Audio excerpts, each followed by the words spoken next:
he asked. I'm afraid Nick won't be able to make it. Ashley fidgeted some before adding, The truth is, he's not happy about my decision to go through with this. Jessie could tell she had more to say, so she sat silently and waited for her to finish.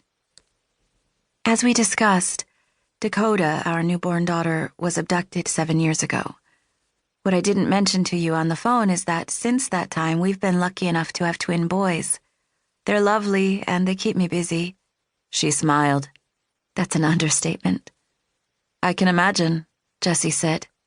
Don't get me wrong, my husband wants Dakota back as much as I do.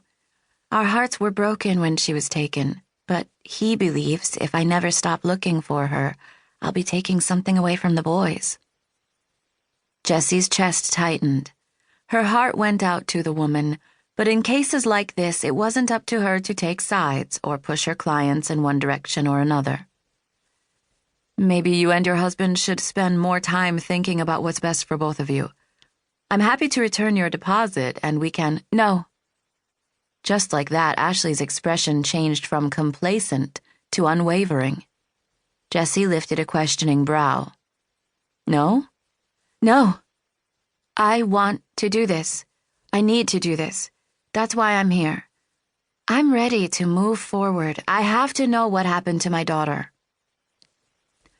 She pulled a binder from her bag and set it on Jessie's desk, turning it so that they could both have a look at what was inside.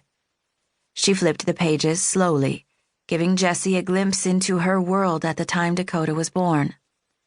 Pictures taken at the baby shower and then at the hospital, Ashley clearly overjoyed. There were photos of hospital visitors, too, and Ashley had taken the time to place a sticky note on every one, with names and relationship details such as cousin, aunt, mom, and so on. Every page was sealed within clear plastic. Stashed within were ribbons and cards and scribbled notes with a long list of possible names for their baby girl. There were printed copies of posts taken from social media, people congratulating them on their new addition to the family, a colorful picture of the front yard, complete with a sturdy wooden 3-foot stork wearing a pink hat and bow tie announcing their new baby girl. Dakota Elizabeth, 6 pounds, 12 ounces, 19.5 inches, August 22nd, 2010. They were halfway through the binder when Ashley stopped turning the pages and pushed it Jessie's way. Everything else inside is what happened after Dakota was taken from us. Newspaper clippings, police reports, and— Oh, she reached into her bag again, pulled out 2 leather-bound journals and handed them over. My therapist at the time told me it was a good idea to put all my thoughts to paper, so that's what I did. She shrugged. I can't say whether it helped me or not. I'm still here, so there is that, but I decided to give you everything. No reason to hold back. Ashley Bale reminded Jessie of herself. Every fine line in her face told a story. It was the not knowing that did that to people, made them look weary and disillusioned by life. I'm hoping something here might be helpful in your search. Jessie nodded. I do have a couple of questions. Go ahead. In the paperwork you sent back, you mentioned that immediately after Dakota was taken, you looked at everyone differently. Friends, family, neighbors. They all appeared suspect.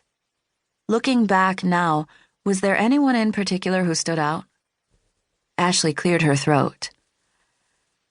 I'm not saying it was fair of me to see everyone as suspect, but in certain cases I had my reasons. For instance, Nick's cousin, Wendy Batstell, had just suffered a 3rd miscarriage in a 2-year period.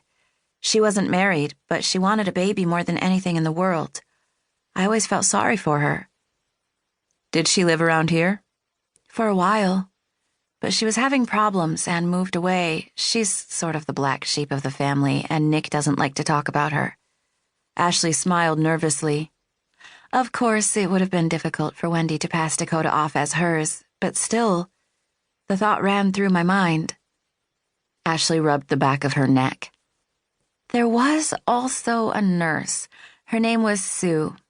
I remember her holding Dakota as if she didn't want to hand her over to me.